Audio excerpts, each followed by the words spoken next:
Ondeli pe otonda onction ko isaka bato kasi soki ozangi bolingo ozali se ngongolo ya pamba.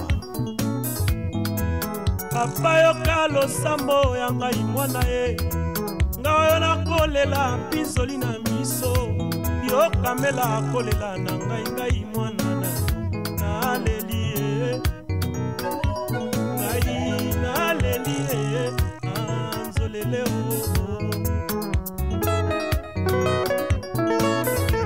natali na mokili masumu eleki ye mabe ekomi malamu nde mabe moto nyonso na mokili aluka se intere na ye ata moni moninga na mpasi akipa te ponini mawa esili na mitema ya bato tokosuka wapi nga na bende ngai naleli ye anzolele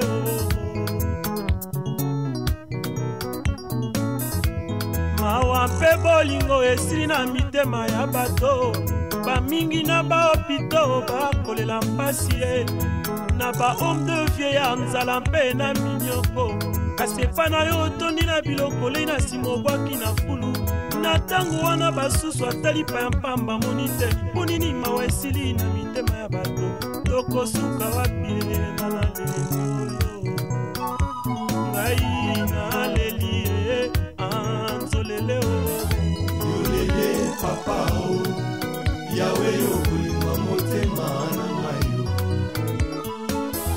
yolele papa o yawe yokolinga motema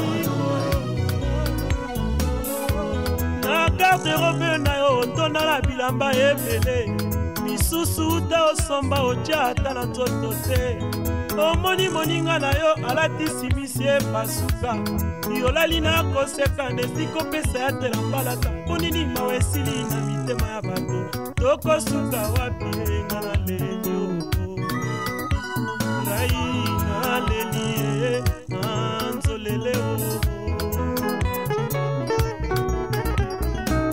tata nzambe yoka kolela na ngai mwana ye mala motema yango nayembi na nzembo pasi ya baninga esengo ya basusu moninga kwena mabe ekomi sije ya kotonga lesikolendisa ye azongela nzela ya nzambe ekomi nde likambo ya kofinga mpe ya kotonga masiya yaka ye mokili na yo nzambe ekomi kokunga ye tokomise koboma na baba ye sala ozonga ye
nzambe ya mpamba tine ekisa bato kato esomba etende.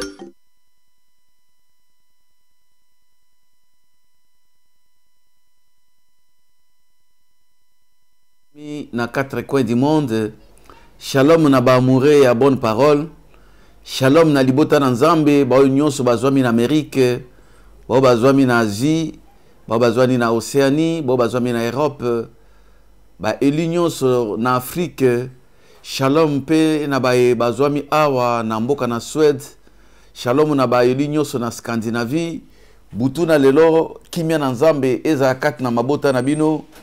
Eza privilège, eza esengo munene pona biso kokuta lisusu butu oyo pona tiena na koyoka maloba na nzambe ndenge na lobaka kezali fête ya maloba na nzambe. Lelo toza na journée ya fête na biso ya maloba na nzambe na kati na émission na biso le temps du sali. Tika kimia na nzambe eza la kati na mabota na bino nyonso bipai bozwami nzambe oyo azali kopambola biso na souffle na ye a pambola pe bino na toutes choses de manière que maloba na ye oyo kobima na poko na lelo ezala une grande bénédiction pour na baeli nyonso liboso ke tokota na profondeur ya maloba na nzambe tokokende kosambela. Seigneur notre Dieu, topesi yo merci pour na poko na lelo, merci pour ete yo olingi ke biso za parmi ba vivant na butu na lelo totiki moment oyo ya liloba na yo na maboko na yo nzambe. La Bible nous dit que c'est toi qui es l'enseignant par excellence. Seigneur, tika o enseigné biso à travers ta parole, ou utiliser biso comme un instrument pour la bénédiction de ton héritage. To zuma koki a rotel mais la force Seigneur o ezali ko tato la komo na yote, to repousser ngo mosika dans les lieux arides. Saint-Esprit a yebana ko simba moment oyo jusqu'à la fin, pe apambola ba elinyo so na bandako na bango dans le puissant nom de Jésus-Christ qui est notre véritable Dieu tolobi. Merci Seigneur Jésus. To pamboli nzambe lisusu poete tozui grâce ya kozala vraiment parmi ba vivant na butu na lelo tozui grâce na ba oyo nzamba sali biso faveur ete tozala bonne santé tokoka kokuta na pona kati ya fête munene ya maloba na nzambe. Bien aimé tango toyoka maloba na nzambe ezala fête munene parce que nazar eza moment oyo nzamba zali ko visiter bana na ye, ezali moment oyo nzamba zali ko visiter ba eli na ye, ezali moment oyo nzamba azali ko visiter ba nyonso oyo bazaka na posa ya koyoka nzambe. Vraiment nzamba pambola bino bisika nyonso bozwami na ko leka liboso ko pambola chéri na ngai l'évangéliste Sephora likenja bipa ya zwami, les compagnons d'œuvre tika lola emona yo bipa ya zwami, nzamba pambola ba servante pe ba serviteur nyonso ba koti na tango oyo nzamba leka ko pambola bana ya mepsa nyonso. Na pamboli mama Béatrice Jolie, nzamba pambola Sylvie na mboka na mepsa na mboka na Yetebor na mepsa Yetebor pe chéri na Jean Paul, nzamba leka na ko pambola bana mepsa nyonso na Yetebor, nzambe aleka pe na ko pambola bana ya mepsa awa na Stockholm, apambola papa Remi akanisela ba nyonso oyo baza kosunga musana nzambe na kati na mboka oyo. Tika nzambe aleka na kopambola papa na biso digital momo bomoko ya mboka pe mama na biso Pauline pona musa munene baza kosala poki bino boyeba komona biso na bandako na bino na kimia pe bopambwama. Nzambe aleka na kopambola mama na biso Clara Marcuson apambola pe bana nyonso ya mepsa dans le nom puissant de Jésus-Christ. Lelo vraiment eza mukolo munene, eza mukolo oyo nguya na nzambe kokita na bandako na bato, eza mukolo oyo loboko na nzambe parce que tolobaki ke 2018 et sili 2019 ezali année o nzamba pesi ba promesse na ye ya excellence esengeli ke bana nzambe ba exceller en toutes choses nyonso tokosala emema na excellence parce que eza maloba prophétique ko uta pa na nzambe. Mais bien aimé, oyebi ke pour que tokota na kati na excellence, il faut moto azalan à jouir na liberté. Il faut moto azala libre pour que akoka ko jouir na ba promesse en nzambe. Voilà pourquoi thème na biso na butu na lelo tokoloba être réellement libre. Thème na biso na butu na lelo, je le répète, être réellement libre. Tope kozala ya solo na bosomi. Kozala penza penza na bosomi. Pourquoi Bible ezali kolobela réellement? C'est parce que bato mingi apparemment bozo mona eneti aza moto aza na kati ya liberté, nzoka moto azali na kati ya dépendance, moto azali na kati ya domination, moto azali na kati na esclavagisme. Yango Bible ezali kolobela sur réellement libre. Alors liberté ezali élément moko fondamental na vie ya moto. Liberté, bien aimé, ce que lingo yeba pouvoir ou ezana kati ya liberté, et sengeli ko kende na ba prison, et sengeli ko kende bipai bato ba privé na liberté pour au mona litomba to l'importance de la liberté na vie ya moto. Alors c'est quoi la liberté? Liberté ezali tout simplement une situation d'une personne qui n'est pas sous la dépendance de quelque chose. C'est-à-dire que la situation, il y a moutou, ou azalité na kati ya dépendance, il y a quelque chose. Ou azalité sous na influence, sous na domination, il y a quelque chose. Il y a un bakolo ba motoana azali libre.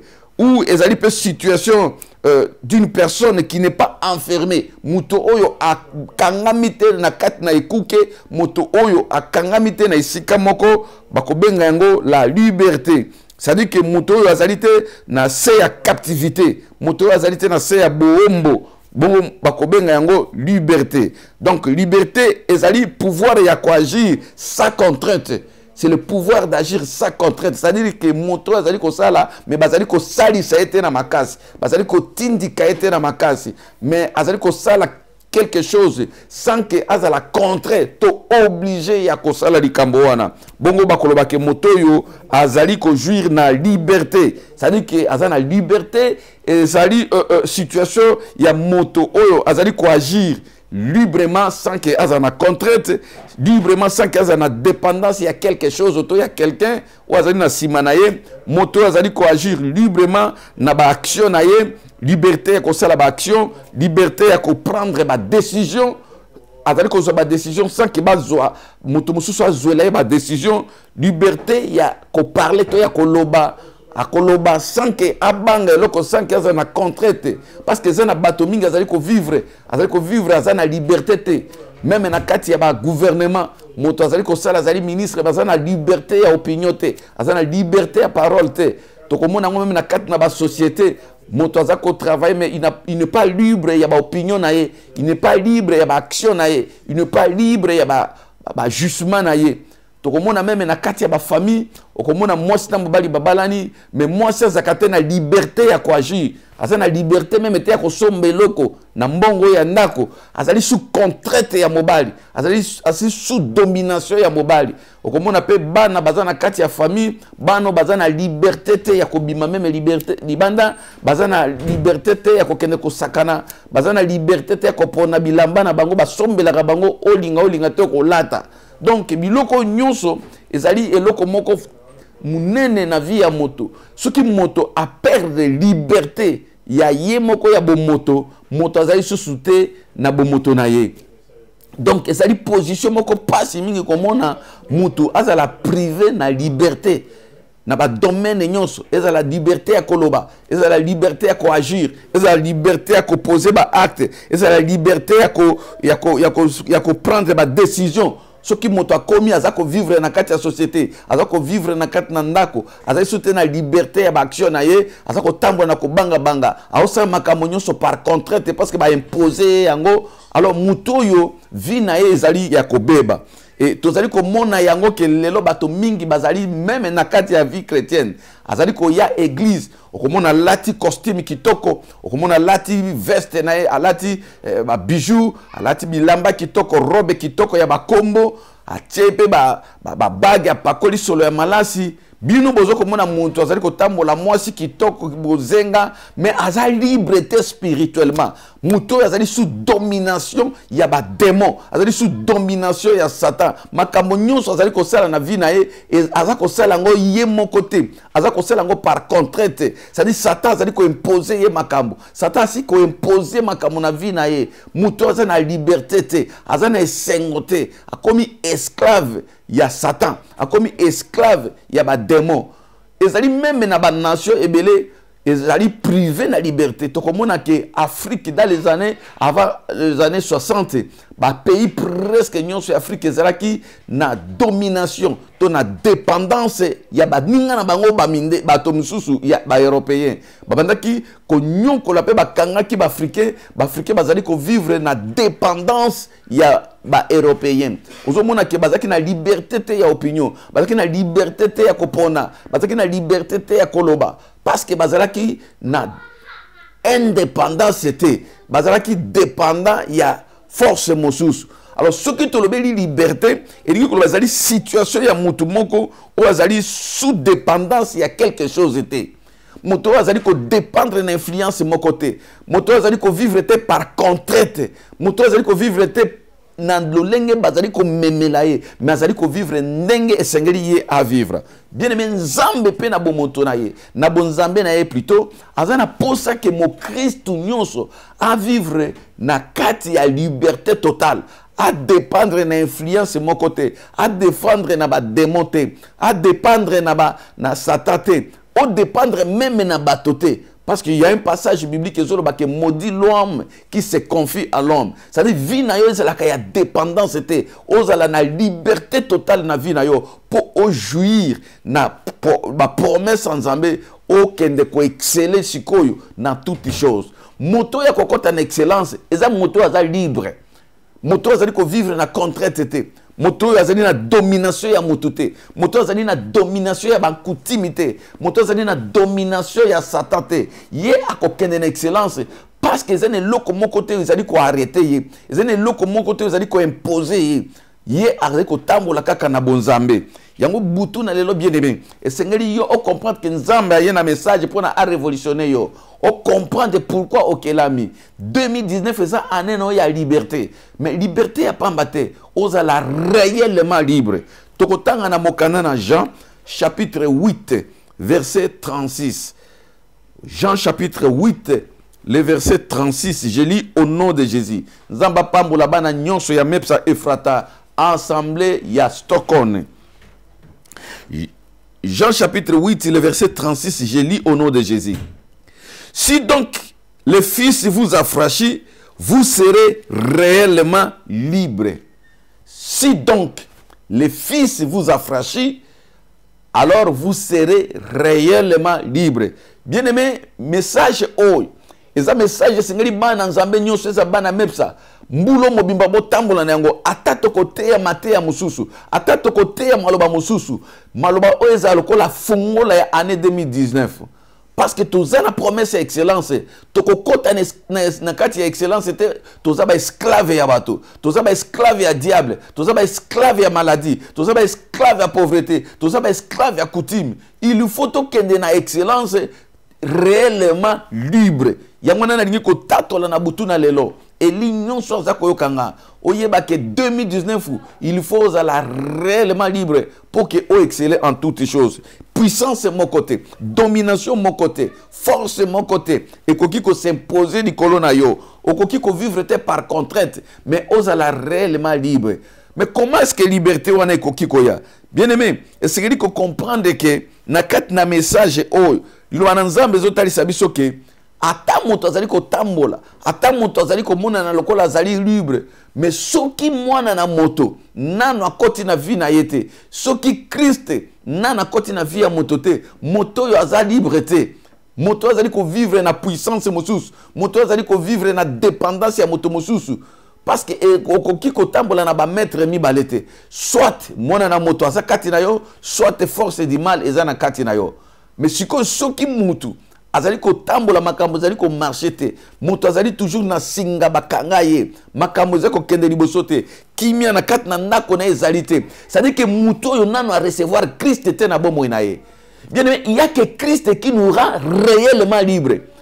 Nous savons que dans nos églises il y a des gens bazakoya mais ces gens-là ne sont pas encore libres. Au commun que les mêmes personnes, basé na ba même problème chaque année, ils allaient se répéter, ba même situation, ba même difficulté, ba même maladie. Pourtant la Bible nous dit que si le Fils vous a franchi, vous devenez réellement libre. C'est-à-dire que ceux qui moutou, nana ayambi Christ, ceux qui Christ nana vendicat na yete, moutou azali na dépendance ya diable. Moutou a commis nano libre, parce que c'est le Fils qui a franchi, c'est le Fils qui rend libre.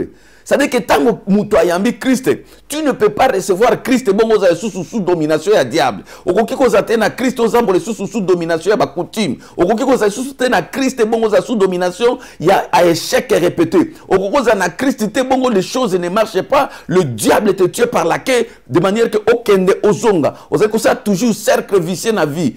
Personne ne peut avoir Christ et demeurer la même. Bible dit alors si le Fils vous affranchit, c'est alors la personne devient réellement libre. Cette liberté est à la cas automatique que le jour où nous recevons Christ dans notre vie comme le Seigneur, comme notre Sauveur personnel.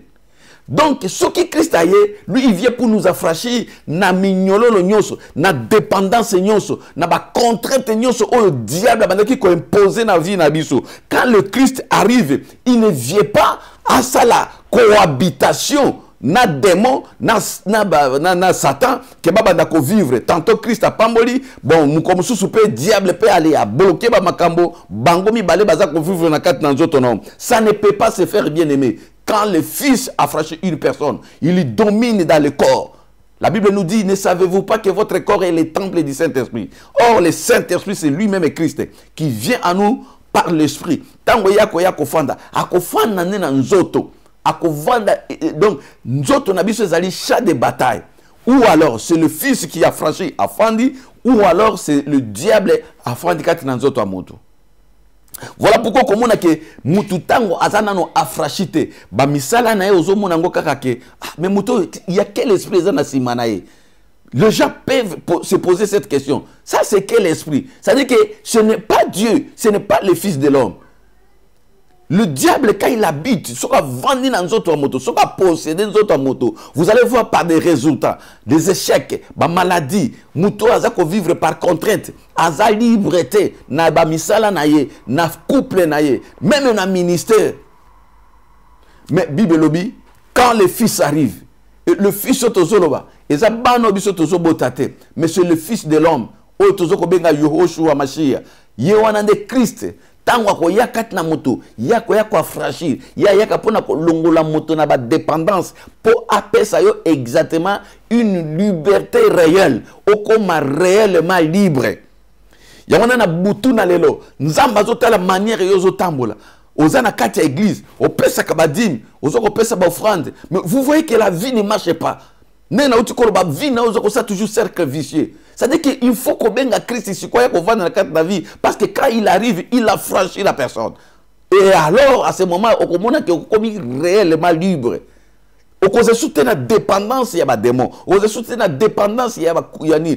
Il y a des gens même qui vivent. À la dépendance, il y a des démons et la famille. Ce qui va démon, il y a qu'on vivre. Il y a que la Bible dit que quand le Fils a franchi une personne, quand le Fils de l'homme a franchi un chrétien, vous allez voir la liberté dans la vie à Motowana, dans le domaine, liberté dans le couple, liberté dans le projet, liberté dans les ministères, liberté dans le langage, liberté dans le comportement. Vous allez sentir qu'il y a Christ dans la vie de cette personne. Mais Mouto Yonano Azali Nano a franchité, Azali toujours dans la dépendance et à diable, il y a une limite, il y a quelqu'un qui m'a. Pourquoi? Parce qu'il y a une puissance, il y a une domination, il y a une force, c'est-à-dire qu'on anéantit, c'est-à-dire qu'on vit dans la contrainte, il y a un esprit, c'est-à-dire qu'on pèse, c'est-à-dire qu'on domine. Combien des esprits, c'est-à-dire qu'on des esprits familiaux, des esprits des échecs, c'est-à-dire qu'on même l'église.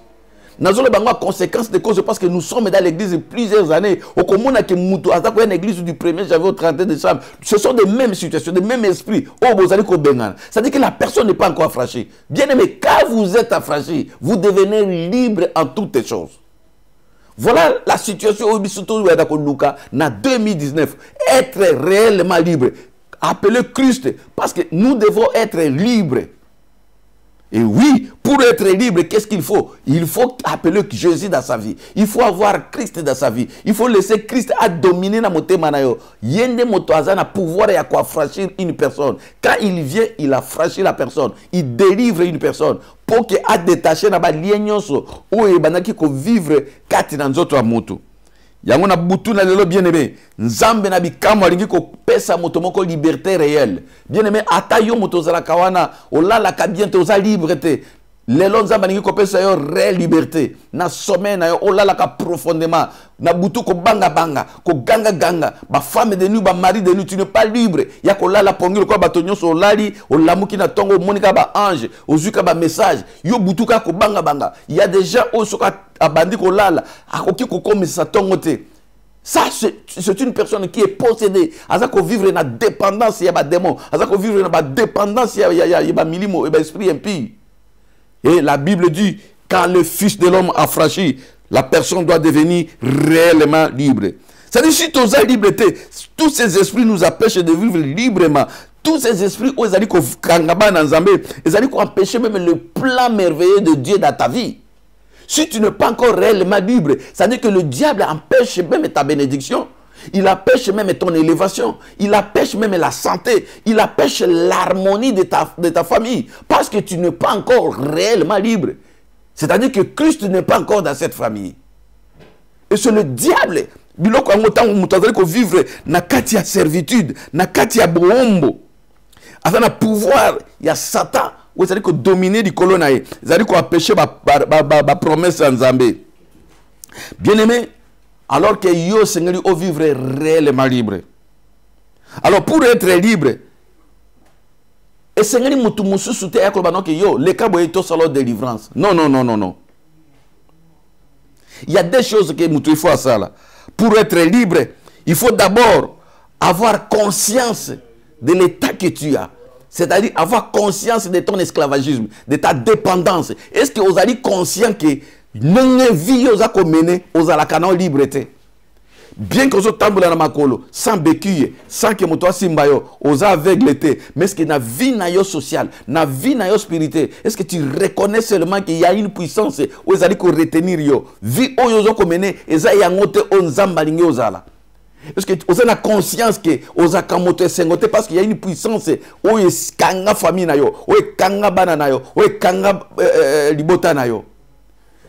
Bato mingi bazako en église, bazali réellement liberté, mais azako se consoler, azako dinga ko afficher apparence et la liberté, mais tu souffres toi-même parce que tu ne veux pas savoir, tu ne veux pas faire découvrir na basai na Nzambe que papa ndenge bozomo na nga bo palangana na ba bijoute, bo palangana na mitukate, na lalakate, na za liberté. Il y a une main de l'ennemi di konanga, la main de l'ennemi di kona bananga, la main de l'ennemi di kona basi na mwasi nanga, di kona misala nanga. Difficile par orgueil batu mingi balingaka te kotalisa ke azali na passe azali na souffrance spirituelle na kati ya ndako.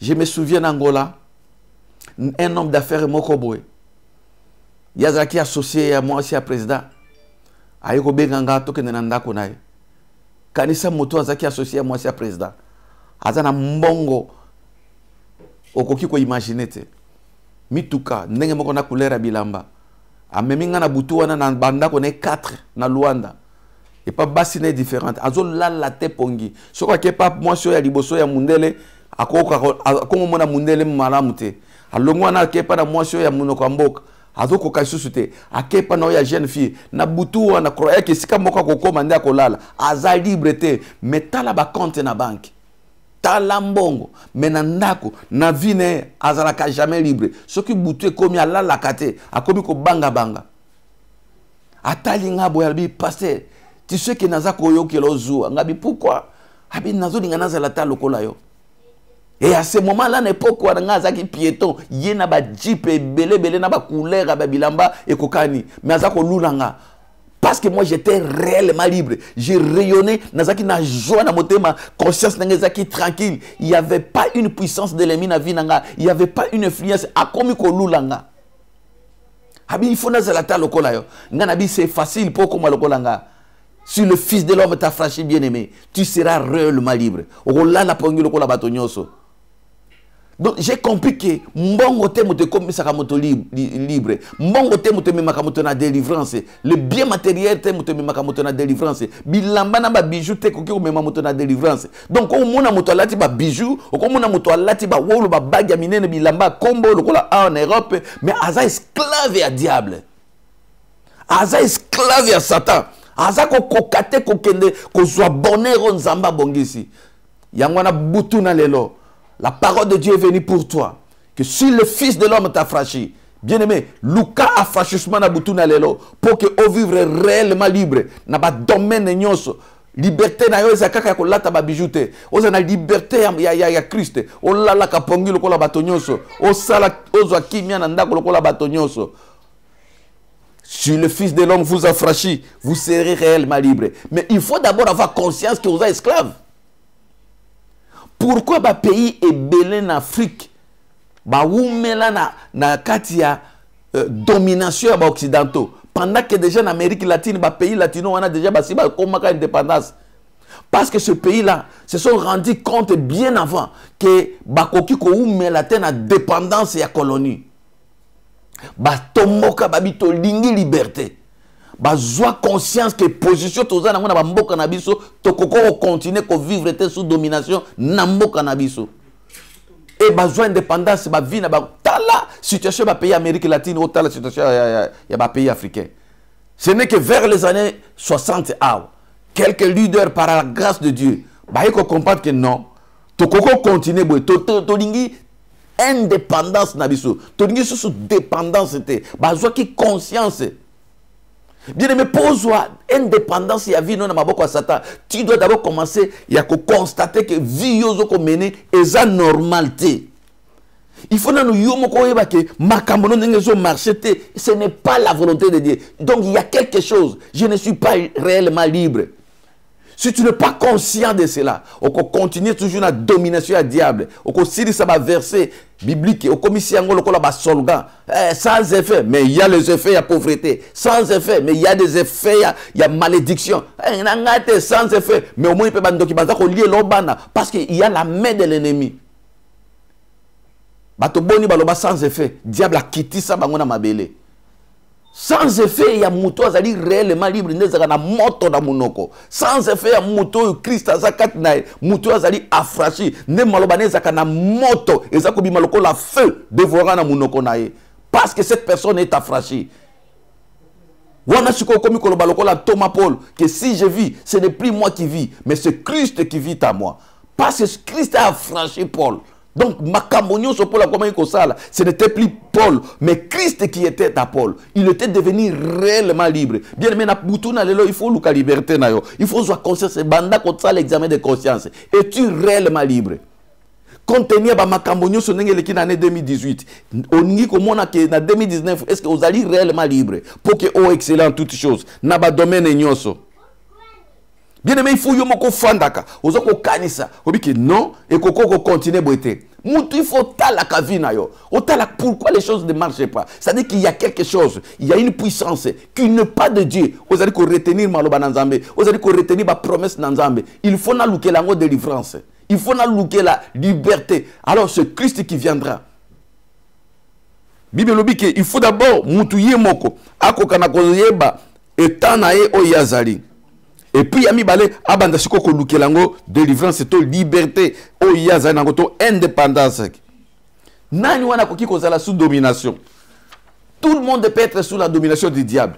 Il y a même des soi-disant hommes de Dieu. Au basali sous la domination du diable. Au basali ko tambola na occultisme. Au basali ko tambola na magie. Au basali ko tambola na sorcellerie à coutume. Ba yana ngo tina kati ya ba église. Ate ya kadeli lo bananzambe, mais kuna bokoko pe ezali. Bakomi kutu ebele. Il y a des chrétiens, azo une église singazana na loketo, avako dépendre na singawana, yangonde kokone atikela ka bango ebatela ka famille na bango. Yangonde batela ka bana sukola kana no bana kino lelo na ba mikuwa ya nyama, ya ba mikuwa ya mikomboso, na ba kasa soki ndenge nini. Vi na bango bakoko dépendre, bako vivre te sans dépendance na biloko wana parce que batikela bango na famille.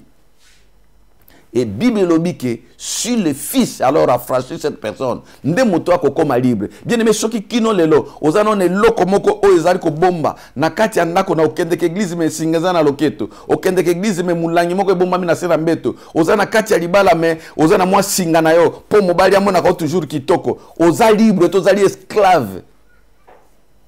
Oza ko lambela mobali, ale mwa mai moko euti na Afrique otia na kati po mobali alinga. Ozana no kino lelo na misala ya banganga kokota ka banganga poke mwasi alinga Bien aimé, oza na kati ya domination ya Satan. Oza na besoin ko la réellement libre na butuna lelo. Il faut que Christ affranchir yo. Olongwa na bundoki oyo, olongwa na makambo oyo pour vivre un kembo na Nzambe. Et c'est que de vivre na liberté parce que mbula oyo ba promesse en Nzambe zali ke mutu nyonso azala réellement libre. Et bien aimé, et c'est que de comprendre lokomoko parce que tango bato baza ko na église mutu nyonso te azana molimo na Nzambe. Ko ya na église za synonyme ya ko zana molimo santu te. Molimo santu ndenge na utaki koloba tokotanga na mokana na 2 Corinthiens chapitre 3 verset 16 kino na verset 17. 2 Corinthiens chapitre 3 le verset 16 jusqu'au verset 17. Nzamba pambola ba onyoso bazali ko koma. Nzamba apambola ba eli nyoso nalobi 2 Corinthiens chapitre 3 le verset 16 au verset 17. Je lis au nom de Jésus-Christ. Yoka, lorsque le cœur se convertisse au Seigneur, le voile est ôté. Or, le Seigneur, c'est l'Esprit. Et là où il y a l'Esprit du Seigneur, là est la liberté. Alléluia. Est-ce que nous pouvons comprendre des messages? Mais lorsque le cœur se convertisse au Seigneur, le voile est ôté. Or, le Seigneur, c'est l'Esprit. Et là où il y a l'Esprit du Seigneur, là est la liberté. Bien aimé, tant que mutu ayami Christ, mutu azali koya na église, azakoki su kozala voilete. Akoki su kozala voilete, c'est-à-dire que peke c'est du mon côté koki kozala. Voile ya masum, voile ya bakutine, voile ya tradition. Ezali ko zipa mpo mo na nkembo na Nzambe. Bible dit que quand le cœur se convertisse, l'homme a commis affranchi.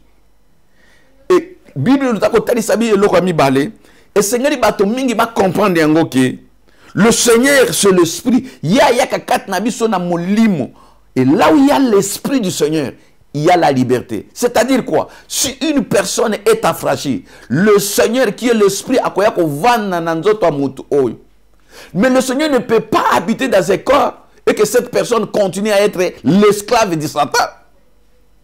Là où il y a l'Esprit du Seigneur, il y a la liberté. C'est-à-dire que si le Seigneur habite à toi, tu dois être réellement libre. La liberté d'agir, la liberté d'être béni, la liberté d'exceller, la liberté d'être dans la joie, la liberté de vivre le bonheur. Parce qu'il y a le Seigneur dans ta vie, dans ton corps.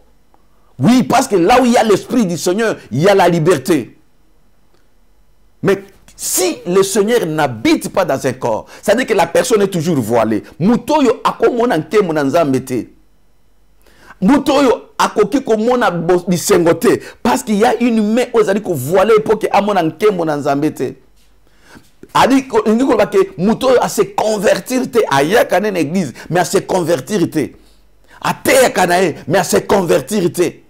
A sala kama kamonyo so ba dimi bani la conversion c'est autre chose. Quand il y a une église pèse le comme sous. Bien aimé, Seigneur, moutouna moutouatala. Est-ce que dans son corps, qui habite? Quel esprit osa ko animé yo? Parce que s'il y a l'esprit du Seigneur, il doit y avoir la liberté dans ta vie, la liberté dans ta famille, la liberté dans tes projets, la liberté dans ton ministère, la liberté en toutes les choses. Là, tu deviens réellement libre parce qu'il y a l'esprit du Seigneur en toi. Ndako ezali na esprit na kolo. Ndako molimo na nzambe moto azali ko konza. Molimo na nzambe moto azali ko dominer. Ndako ezali béni. Ndako ezali délivré. Ndako ezali na liberté. Il y a bénédiction. Parce que là où il y a l'esprit de Dieu, il y a la liberté. Bana oyo, bazana katia molimo nzambe. Vous allez remarquer par les fruits que bano baza libre, bano baza béni, baza sous domination ya boko côté, baza sous domination ya banzolo côté, baza sous domination ya esprit satanique té, mais la main de Dieu, l'esprit de Dieu se voit dans les enfants. Bible nous a contali sabiso, ce qui monte sur le cœur, d'abord c'est le cœur qui doit se convertir. Motema mote bongwana pour que Christ aya ko affranchir yo. Bien aimé, toujours que dans l'église, le problème est motema. Est-ce que tu as réellement converti? Et c'est là-bas que tu as colonné bongwana, mais motema te. Otali mutu muso azo une église, otali motema made ko le quand même bato ba yaka en église, to bi me Seigneur. Mutu ayaka en église ko sani. Parce que son cœur n'est pas encore converti. Parce que mon témoignage est ma casse. Parce que ça n'a vivre une vie à mélange. Parce que ça n'a vivre une vie à double. Il n'est pas un homme converti. Un chrétien converti. Mais makolo bongwani ayaka église akoyamba bato pe bakolade o pe azako bana mongongo na se akokota pe na chorale azape na comité ya papa azape na comité ya soutien makolo na bongwani peut-être poche na pe bongwani parce qu'aza donateur mais le cœur il est toujours un sorcier azako tala na na kolekisa na église azako tala ndenge nini na koki ko nyokola bato na église parce que son cœur ne se convertisse pas. Ngana dingi mutu moko ye moko sa l'examen de conscience lelo. Tout ça là ba bilan. Est-ce que tu as réellement converti? Ou bien ma colonna biso kaka moto bongwami mais mi tema le cœur n'est pas converti au Seigneur. Parce que si un cœur est converti, l'esprit de Dieu va venir. Et quand l'esprit de Dieu arrive, là où il y a l'esprit de Dieu, il y a la liberté. Bien-aimé, Seigneur, la liberté. Vous allez réellement libre par la conversion. Motema nde bongwana to bongola kama kolote to bongola kama bokote na ko beta ka dimanche mais to bongola nde motema c'est là où il y a un problème mitema na biso e bongwana comme ça vous allez voir comment to ko exceller en 2019. Vous allez voir comment est-ce que Christ a coupé sa vie sur tout ce que nous en avons besoin. Vous allez voir comment est-ce que ça là-bas est forte. Si le cœur se convertisse, Nzamba kolongo la voile au banai ko empêcher yo au bala. Nzamba kolongo la voile au banai ko empêcher yo au exceller. Nzamba kolongo la voile au banai ko empêcher banana yo ba kende liboso. Nzamba kolongo la voile nyoso ba mbule komi ezako pusana. Ozako ko robotate ba voile wane ko koya parce que cœur et se convertir pas Seigneur et tu deviens réellement libre. Quand tu deviens réellement libre, maman, attends aux 50 ans, il y a ping-pong, et koya, on relate ta voile, parce que le cœur s'est converti, et Christ va venir te délivrer.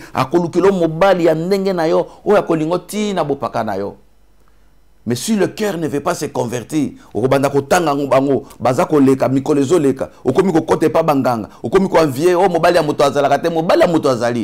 parce que le cœur ne se convertit pas, yango ba langage ya bongo ezali. Moi si amoto azalakate, moi si amoto azali. Bato nyonso oyo baza converti na Nzambe, baza ko dépendre na Nzambe. Yangona année oyo Bible za ko tali sabiso que nous devons être réellement libres, bien-aimés. Là où il y a l'esprit de Dieu, il y a la liberté. Yangona zali ko benga molimo Nzambe na butu na lelo, ekita na ndako na yo, e ya ko libérer ndako na yo, ekita na couple na yo, e ya ko libérer couple na yo, ekita liko na bana na yo. L'esprit du Seigneur, ekita na kat na ndako na butu na lelo pour proclamer la délivrance, la liberté en toutes choses. Bi pa nyonso ya yi la main de l'ennemi que l'esprit du Seigneur ajuste maintenant. Pas ignoso molimo na Nzambe azala kité Satan mutabandaki ko contrôler butu na lelo toza ko sala remise et reprise ndenge na teki la fois dernière que Satan soit biloko na kenenango la main de Dieu est visiter ndako na yo et visiter misala na yo au vivre réellement libre au nom puissant de Jésus. Bien-aimé, Seigneur Koyebango, que là où il y a l'esprit de Dieu, il y a la liberté. Dans une église où il y a l'esprit de Dieu, la liberté aussi existe. Bato bakazali réellement libre. Nakati ya bafaire oyo mulimo Nzamba azali komata kuno kokuta liberté na ba domaine nyonso. Mboka oyo ezo kamana mulimo na Nzambe eza mboka oyo eza libre. Bien-aimé poko na lelo. Toko senga mulimo na Nzambe akita na bomo ina biso ya ko déclarer liberté na ba vie na biso. Liberté d'état ya esprit, liberté ya makambo nyonso. Na butu na lelo ozalaki sous domination na nini. Tous allez proclamer délivrance na yo, que l'esprit de Dieu agisse. Senga kaka mulimo na Nzamba kita. Là où il y a l'esprit de Dieu, il y a la liberté. Est-ce que nanda kono mulimo na Nzambe moto azali? Est-ce que na couple na mulimo na Nzambe moto azo kamba? Est-ce que na ba faire na mulimo na Nzambe moto azo kamba? Quel est l'esprit qui anime ta vie? Pour que on prétende qu'on vive réellement libre. Quel est l'esprit qui anime ta maison? Quel est l'esprit qui anime ta femme? Quel est l'esprit qui anime ton mari? Bien-aimé, il n'y a que l'esprit de Dieu. Là où il y a l'esprit du Seigneur, il y a la liberté. C'est-à-dire, mon lit, mon ensemble, il y a kamoto comme ça kamoto libre. Alléluia. Tokene kotanga na mokanana Ecclésias. Ecclésias. Ecclésias chapitre 10, le verset 5 jusqu'au verset 7. Ecclésias chapitre 10, le verset 5 jusqu'au verset 7. Nzamba pambola bandeko bazali kokoma. Nzamba pambola baeli nyonso. O butuna lelo bazo koma réellement libre. Bao nyonso bazaki na esclavagisme à Satan. Lelo bazo koma réellement libre. Parce que c'est la volonté de Dieu. Nzamba lingi ke biso nyonso to vivre cette année 2019. Toza la réellement libre. Na ba domaine nyonso, na ba situation nyonso, to vivre liberté totale au nom de Jésus-Christ. Dans le livre d'Ecclésiaste chapitre 10 sur le verset 5, tina verset 7, je lis au nom de Jésus. Yoka makambo ezaliao. Prochainement na rosala un effort na luka Bible ya lingala, malgré que ça mo passe na luka Bible ya lingala na banda kotanga ba verset musu na lingala. Lingala limbo la ka biloko musu kitoko. Écoutez ce que la Bible dit.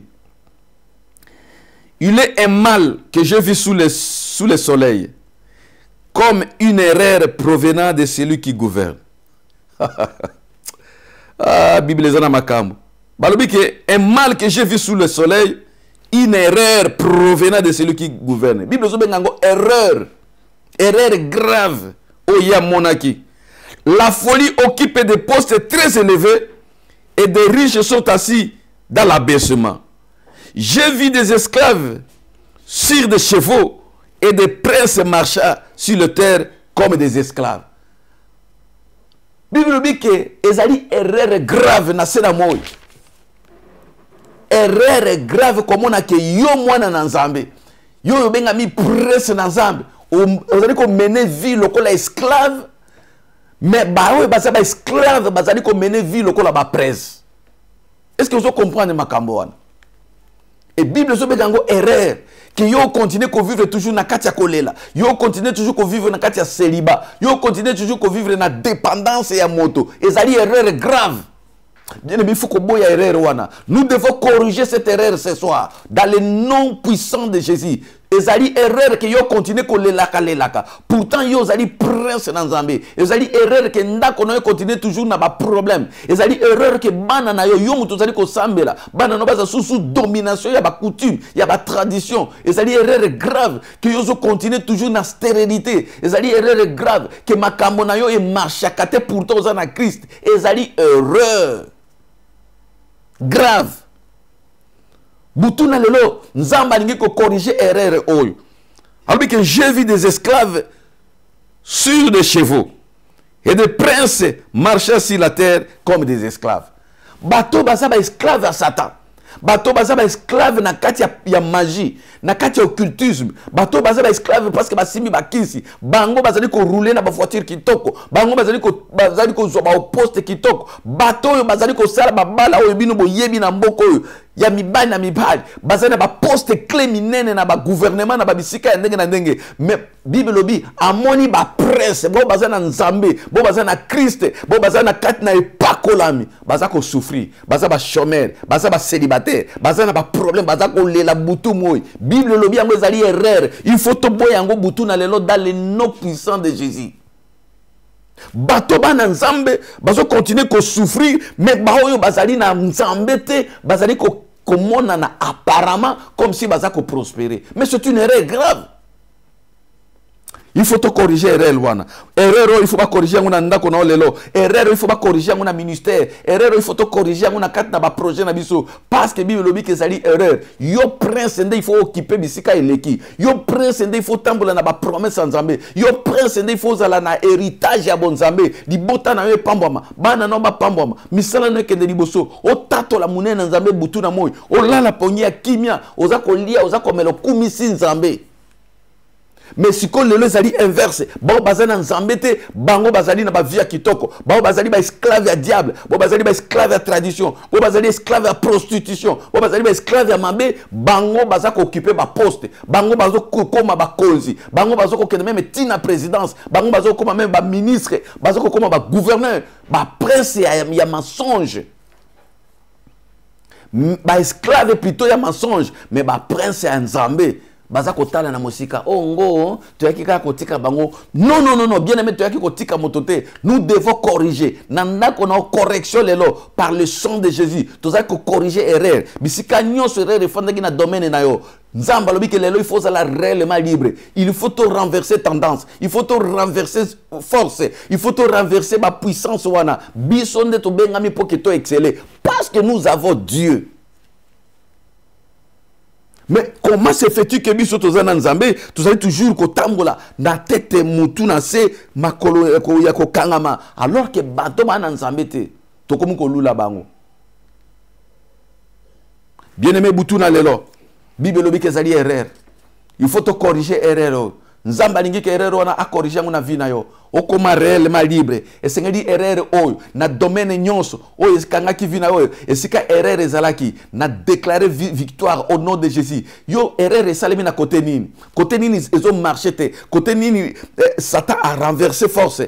Côté nini Satan a kamati makamona a pesio ya yo yaki ko pesa bana nae. Butu na lelo toza ko récupérer ngo au nom de Jésus. Parce que nzamba lobi kezali erreur. Et salemi pas erreur. Erreur wana uti na ignorance tango yo yebi ba promesse na yote pendant que yo za ko comprendre que il faut boya situation wana ennemi za ko profiter na erreur na yo na ignorance na yo tu ne te rends pas compte que vie yo za ko mener eza vie onzamba lingité oza réellement liberté yo za ko se consoler na ba verset pourtant nzamba zo ba keza erreur vie yo za ko mener eza yangote butu na lelo na lingi elimo ko récupérer erreur oyo elongwa na vie na yo dans le nom puissant de Jésus nadingi elimoko nzamba changer makambo na butu na lelo kaka tongo etana lobi omona makambo ndenge zali ko changer dans le nom puissant de Jésus nzamba corriger erreur dikona bana na yo nzamba corriger erreur na libala na yo nzamba corriger erreur na ba projet na yo nzamba corriger erreur na ministère na yo au nom puissant de Jésus et si kanyo so erreur salemaki butu na lelo nzamba zali ko corriger erreur oyo parce que azali Yehoshua Mashia Yesu Masiya mokonzi na biso azana nguya ya ko corriger erreur nyonso soko zui connaissance soki molimo no tomboki na butu na lelo o comprendre que vie ozo meneza yango te eza vie ya erreur nzambe ako corriger yango bien aimé na seigneur indulgence na bino parce que tango toza koloba boye seigneur to melata mwa kopa mai bolimbisa parce que tu as vraiment en direct et c'est que tu comprends de bisomoko nini o ezali esalemi par erreur biboso to bandaki ko rendre compte na ngote to ebaki ki to bando mona ngoka kala la vie normale total ba promesse dans Nzambe la Bible dit que car je connais des projets que j'ai formés sur vous des projets de bonheur et non de malheur mais d'où vient le malheur dans la vie na biso et nous acceptons ça to fani na même position c'est une erreur grave kozanga koyeba promesse nzambe na vie na yo eza erreur grave avoir accepté ma situation au diable azali ko imposer yo eza erreur grave kondima pauvreté prolongée kondima souffrance moko prolongée eza erreur grave et Bible lobi lelo nzamba liki ko corriger yango dans le puissant nom de Jésus-Christ tika nzamba corriger erreur o na libota na ba elignos au nom puissant de Jésus-Christ. Tokotanga mokanda na Luc chapitre 19. Est-ce que ça Eli moko za béni? Luc chapitre 19 verset 29 jusqu'au verset 30. Luc chapitre 19 verset 29 jusqu'au verset 30. Je lis au nom de Jésus. Lorsqu'ils approchèrent à Béphasé et de Béthanie, vers la montagne appelée montagne des Oliviers, Jésus envoya deux de ses disciples en disant, allez au village qui est en face. Quand vous y serez entrés, vous trouverez un anneau attaché, sur lequel aucun homme ne s'est jamais assis.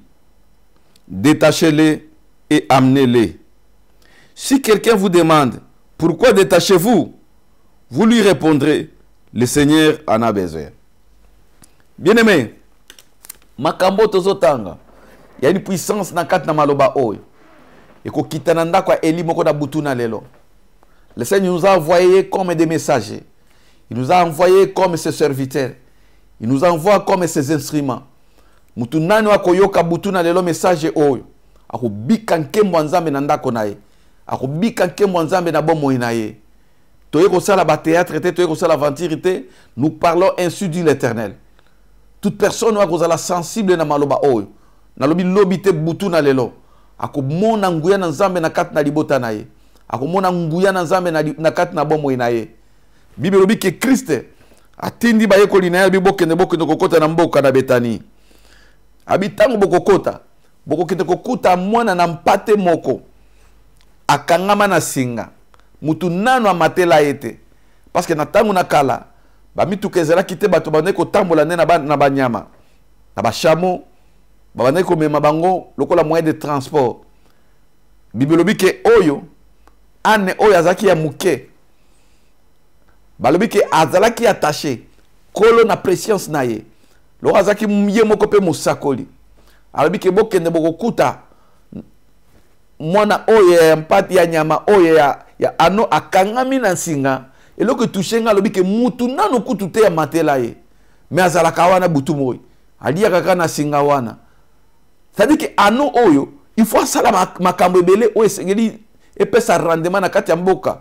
Ano oyo il fallait à produire na kati na mboka mais bakanga ye wana illégalement bakanga ye wana na singa inutilement azalaka libre te azali ko dépendre na muto ya kanga. Ano wana ezande yonanga ezande biso eza bato oyo satana kangi nano osaleri makambo nzamba che kati na yote nano komi utile pour na famille na yote nano komi utile kati na société te nano basaleli yote mais sata kangi yo illégalement ofanda kaka wana oza ko dépendre na ye baye babokele monda mwandunda ale baye babokele matiti ale mais ye moko akene ko lukate ye moko azana liberté te ça dit anoyo azali ko mona comme si azali libre mais en vérité azalaki réellement libre te.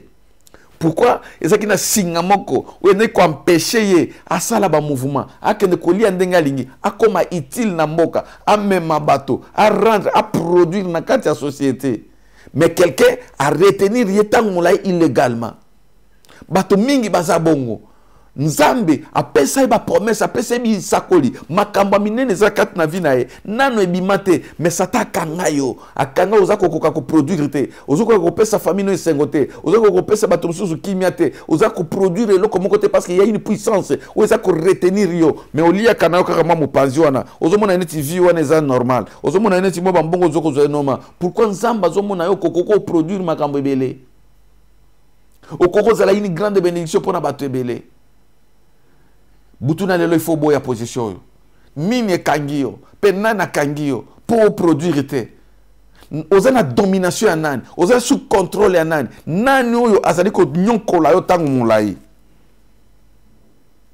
Bible lobi ba yekoli bakei empe kola zoloba tango bokokoma bofungola no wana boyelanga yango pe soki mbomoni muto ameki kotuna ke bogi ko longola nyama awa pona nini bopesa yano ke nkolo ana posa na ye. Alléluia. Le Seigneur en a besoin. Ba yekoli bakei avec le pouvoir o nkolo atinda kibango ndenge moko atindi biso aller partout le monde prêcher la bonne nouvelle délier les captifs yango na ozomona na message na biso to na message ya sali na nzoto pe na molimo kola pakoli biso po ke to kangola mabota to kangola bato bakangami sous l'empire des diables to kangola bato bazana ignorance ko comprendre que baz o vie bazo meneza yango te. Le Seigneur nous a envoyé avec l'onction ya parole paix avec l'onction ya délivrance mutunana koyoka kokoma réellement libre. Ce n'est pas nous mais la parole que le Seigneur a mis en nous. Ezo kangola mabota ezo kangola babato ezo pesa kimia na ba oyo baza koyoka bongo wankolo. Bible lobi ke bakei bakuti exactement ano ya kangami ndenge yo kangami okangami na pauvreté okangami na maladie okangami na célibat okangami na domaine nini bipai wapi satana kangi yo bien aimé tangu mulai bafungoli bwe bamona mbamoko mutu moko aye habité bozoko fungola ye pona nini bien aimé délivrance na yo mutu nyonso ta ko sepela nango délivrance no ba ini no ba ko sepela nango te délivrance no ba ya famille no ba ini no ba ko sepela te délivrance na yo ba ndoki ba ko sepela te ba ko linga te ke nkolo longolo na position wana mosana satana eza alinga mona toujours za na vie ya dépendance ya ko senga ya ko lela ya ko mitungisaka sata ko linga te mona oza libre Mais Christ a envoyé sa parole pour libérer. Parce que la Bible dit que quand le Fils vous affranchit, vous devenez réellement libre. C'est Christ qui vient affranchir les gens. Il peut venir lui-même, tout comme il peut utiliser ses serviteurs. Basakoli baza partout dans les 4 coins du monde. On zamba zali ko pakola, pona ko kangola bana na ye. Peu importe mboko yo zwami, peu importe ozola nangai, bisika nyoso zali basakoli na nzambe bazali. Oh Dieu, nzamba koki ko utiliser bango pona délivrance na yo. La Bible dit que bakomi, mais un homme se pointé. Abi non. E bwele oyo akofanda wana kaka. Bato balingi ba mona kaka olelaka lelaka. Bato balingi ba mona kaka osengaka. Bato balingi ba mona na vie à dépendance. Satan lingi mona ote okoma réellement libre. Satan lingi mona ote o exceller. Satan lingi mona ote ke osala succès. Bana no bakende liboso kombo na yo yebana. Famille na yo pe manda. Satan kolingango te bien-aimé. Quitte à toi, yomoko prendre conscience que non a koko vendre na vie oyote. Seigneur, délivre-moi. Kango langa na situation oyo. Na moni ke na kangami tamulai na maboko a Satan. Na coutume na tradition lelo esili basta. Je déclare ma délivrance. Je déclare la liberté. Je vais devenir réellement libre. Nangi suko sa sous dépendance te. Il y a coutume, il y a tradition, il y a milimabe. Je déclare. Il faut yomoko se révolter. Tango yoki molo bananzambe. Zoa révolution moko na kati ya motema na yo. Le Seigneur en a besoin. Bien aimé, kolo ana posa na yo. Christ ayaka kolongola moto na maboko Satan te po anyokola. Christ akoya ko délivrer yo po apambola yo, po apesa sengo, po komisa yo na bisika ya lingi parce que oza mwana na Nzambe, oza prince, yonde azana ba projet na yo. Alinga zongi selo biloko nyonso o Satana botolaki butu na lelo Nzambe na bikamwa Nzambe na milimu na basakoli asimba yo bisika ozwami alongolo na minyololo nyonso ho ekangi yo minyololo ya coutume minyololo ya tradition minyololo ya bato oyo bazali ko tungisa yo butu na moi lelo ba minyololo na ekoya. Le Seigneur a besoin de toi bien-aimé. Nzambe ana posa na libota na yo, Nzambe ana posa ya bana na yo, Nzambe ana posa ya ministère na yo. Satan a dingate, bayini no balinga te. Je déclare que Butuna lelo, Nzamba a besoin na yo, Nzamba a besoin à tombola yo, Nzamba a besoin de changer identité na yo, Nzamba a besoin de changer niveau de ministère na yo. Le Seigneur en a besoin de pour aller dire ça yo. Alinginde le contraire, à suivre l'alarme, à changer situation na yo. Okoma réellement libre, otato la kikoza na Nzambe zaka esengo. Butuna lelo, nguya na Nzambe ekita. Olongwa na minyololo wana oyo fanda kitangu mulai minyololo ya nini ezala ya bato mingi ba mema bato na poto ba komisa bango ba esclave na bango po amema na poto bimana esclavagisme wana lelo au nom de Jésus. Nzamba linga peso identité mususu muninga no moto akomisio esclave na kati andako po apesa ko mbongo akomisio esclave na ye po afutela ko minerval akomisio esclave na ye po asombela ko elamba lelo esclavagisme nezo koya. Il faut longwa na dépendance oyo au nom puissant de Jésus-Christ. Okoki ko na se domination ya motute, okoki ko se domination ya satate, okoki ko se na domination influence mon côté. Il faut Christ yé moko dominer na likolo na yo. Alléluia. Butu na lelo, eza butu ya lipamboli. Nzamba lingi ko longola yo na kati na ba vie o nyos, ozala libre na kati na libota na yo. Okoma réellement libre na misala na yo. Okoma réellement libre na ba projet na yo. Okoma réellement libre na o nyos yo kosala. Parce que Moulimo Nzamba azali kona yo. Alléluia. Tokotanga na mokana na Esaïe chapitre 56, le verset 58, le verset 6. Tokotanga na mokana na Esaïe chapitre 58, je dis au verset 6. Je lis au nom de Jésus. Voici les chaînes auxquelles je prends plaisir. Détachez les chaînes de la méchanceté. Alléluia. Dénouer les liens de la servitude, renvoie libre les opprimés, et que l'on rompt toute espèce de joug. Oh, Nzambe na bikama. Abitala kokila onga Nzambe na sepela kanango.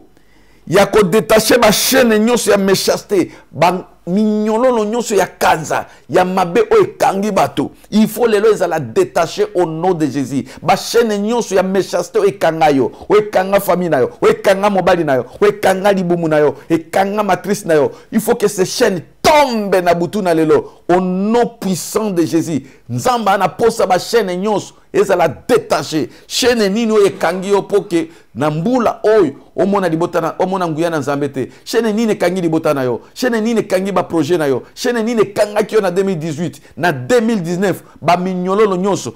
Les chaînes de la méchanceté tombent au nom de Jésus. Quelle que soit la dimension de la chaîne, il faut écouer na sorcellerie, écouer la chaîne de occultisme, écouer et ça la joie qui comme na yo, ba ke ko kangana ba chaîne ba koisi ngona océan, ba koisi ngona mai, butu na lelo par le puissant nom de Jésus. Nazali ko kata ba chaîne o ya méchanceté ya kanza, o kanga mabota. Oui, kanga bato, oui, kanga misana bato, ba spécialiste en sorcellerie, pour na kanga vie bato que que toutes ces chaînes tombent au nom puissant de Jésus-Christ. Et la Bible dit ceci: dénouer les liens de la servitude et renvoie libre les opprimés. Ba bazana kati ya servitude, ezala ya masum, servitude ya bato, servitude ya Satan, servitude ya misala nyoso ya mabe. Bible dit qu'il faut pas longwa au nom puissant de Jésus-Christ. Et Nzamba dit qu'on renvoie libre les opprimés et que l'on rend toute espèce de joug. Oh bien-aimé, joug nini o balatisi yo. Nzamba zana souci à qu'on rendre biso libre, ana souci à corrompre toute espèce de joug. Ba eliniko ba ke ba joug ezali belé, makambo ekangi biso ezali belé. Ba espèce nyoso ya joug ya kilo ba latisi yo, butu na lelo. Nzamba zana besoin ki a rompre ba espèce nyoso wana. N'importe quelle espèce ya joug, ozali ko peser likolo na yo, likolo na bana na yo, likolo na mwasi na yo, likolo na ba projet na yo. Que cette nuit, ba joug nyoso nezala détaché par le puissant nom de Jésus-Christ. O joug nyoso ezana kat na famille na couple na yo. Année 2019, ezali ko koya par le puissant nom de Jésus-Christ.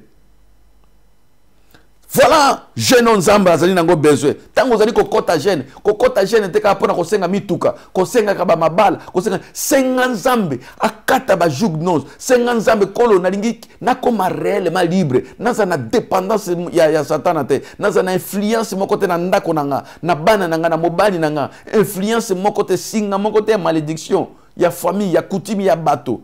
Naza sous domination ya moto. Seigneur, na lingi ba o détaché ba lien nyoso, ba joug nyoso ba latisinga, ba chaîne nyoso e kanga kinga, e kwea.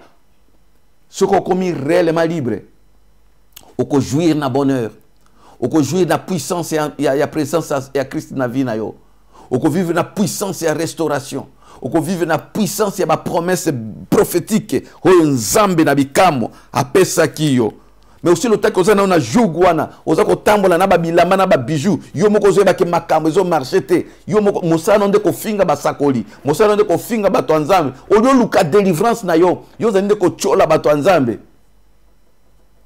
Bien-aimé, soko bengami pona ko kanga mabutu na lo liloba oye kangola yo, dans le puissant nom de Jésus-Christ. Voilà pourquoi comme on a que Christ yé moko tango ayaki.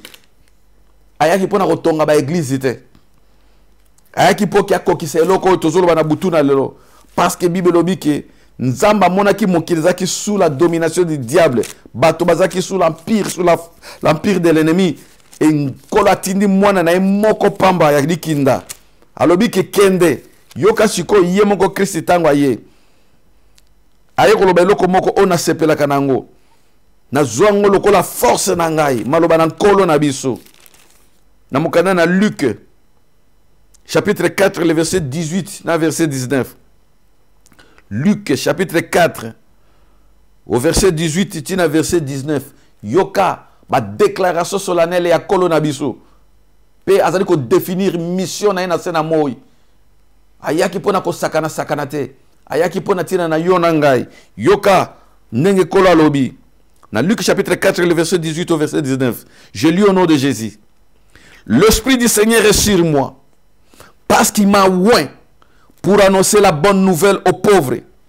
Il m'a envoyé pour guérir ceux qui ont les cœurs brisés, pour proclamer aux captifs la délivrance, ceux qui sont captifs aux mains de l'ennemi. Boba kangami na maboka diable, boba kangami na ba mignolo la satana, boba kangami na pauvreté, boba kangami na ba maladie chronique, boba kangami na ba situation moko diabolique. Christ est venu pour nous rendre libre. Ozali captif na domaine nini. Ozali libre te na domaine nini. Christ est venu pour nous rendre libre. Christ est venu pour rendre ta famille libre. Christ est venu pour rendre tes enfants réellement libres. Il a été loin pour ça. Et jusqu'à ce jour, il nous a loin pour que la mission continue. Oyoki mission yoki nkolo. Yoka malobana nzambe. Aux aveugles le recouvrement de la vie. Pour renvoyer libres les opprimés. Et pour publier une année de grâce du Seigneur. Alléluia. Le Seigneur a été loin. Bien aimé. Et il nous a loin.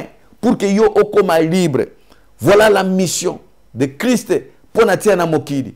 Pour rendre Mokili libre, kolongola Mokili sous l'empire de l'ennemi, kolongola Mabota sous l'empire des diables, kolongola Basali sous l'empire de Satan, kolongola biso na kati na occultisme, na magie, na sorcellerie, na misala nyonso ya mabe, na singa na loketo, pour nous rendre la liberté totale. Tika butuna lelo bien aimé, yo moto yo se convertir par ankolo. Oyamba nguya ya délivrance, oyamba liberté na ndako na yo. Oyamba liberté na couple na yo. Oyamba liberté na ba projet na yo. Oyamba liberté na nyonso yo kosala. La puissance et la délivrance qui t'ananda qu'on a butu na lelo. Bi pa nyonso za ko yo kangai. Si tu ouvres ton cœur et tu acceptes cet évangile, la puissance de l'évangile de Christ et qui t'ananda qu'on a pour te rendre réellement libre.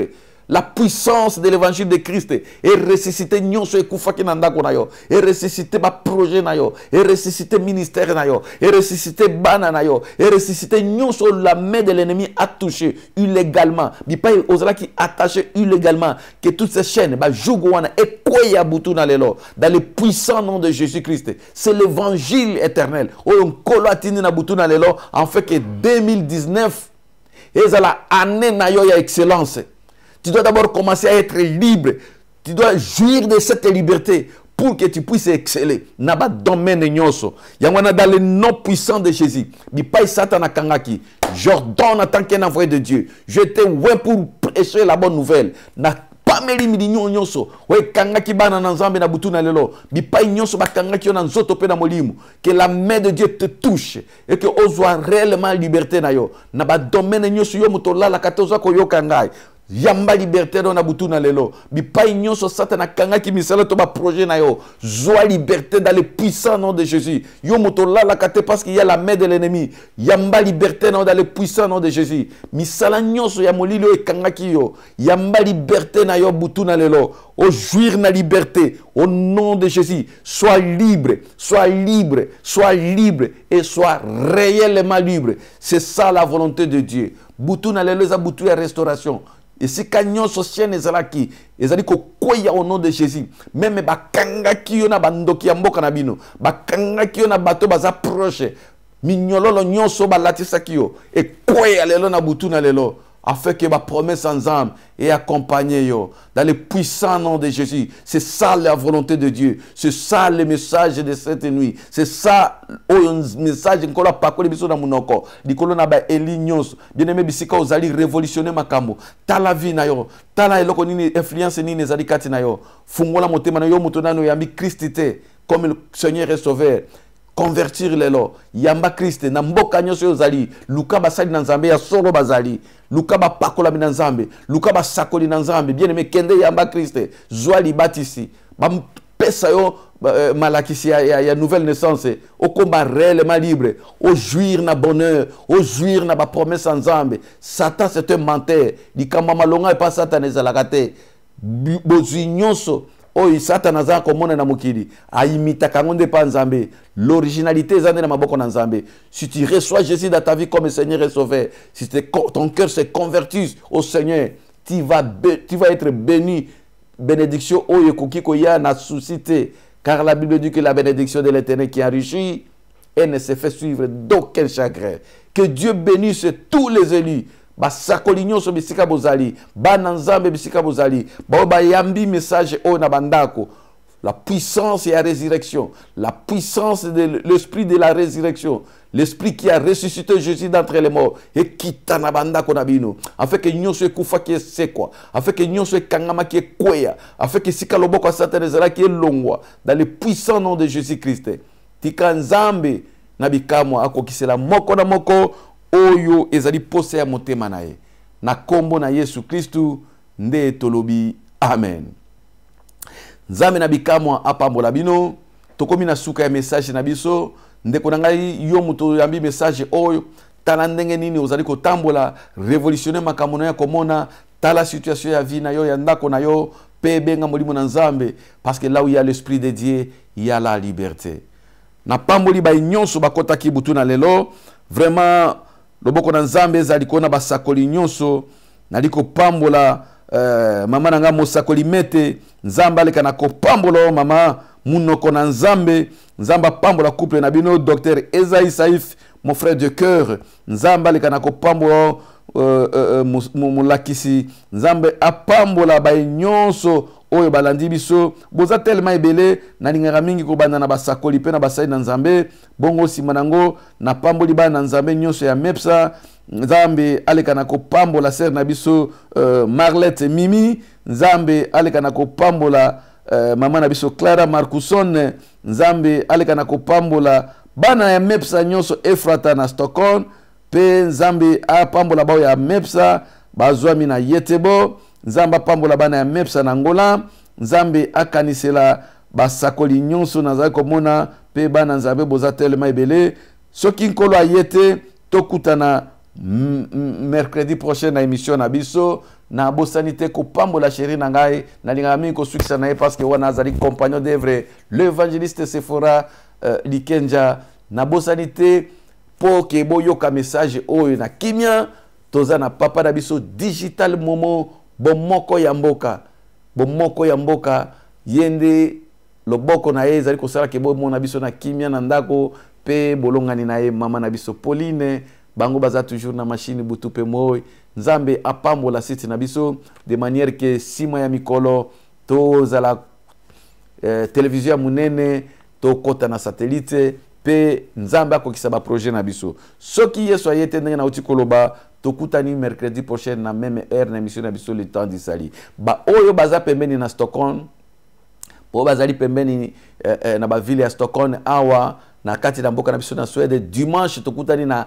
14h na église Mepsa Efrata tokutana wana de 14h kino na 16h30 bipai wapi tozali ko bondela Nzambe na bikamwa aye bana kokangola bana na ye poke bazala réellement libre okokipe ko benga biso na ba numéro ezali ko afficher ou bien na bomoko mboka soko za na besoin ya lipwamboli na besoin ya délivrance benga biso to kosunga yo quel que soit problème to kosunga yo poete ozala réellement libre butu ezala malamu pona bino tokutani mercredi prochain na ngolu na Nzambe bye bye bye.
okoki kozala moto olekisaka ngonga mingi na mabondeli mpe otonda onction okweyisaka bato kasi soki ozangi bolingo ozalisi engongolo ya pamba papa yoka losambo ya ngai mwana ye nga oyo nakolela mpisoli na miso yokamela akolela na ngai mwana na naleli ye ngai nzolele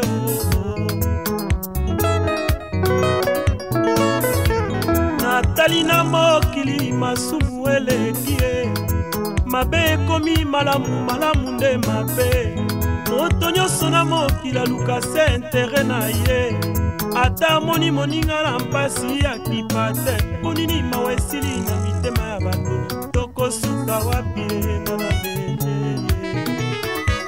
ngai naleli ye nzolele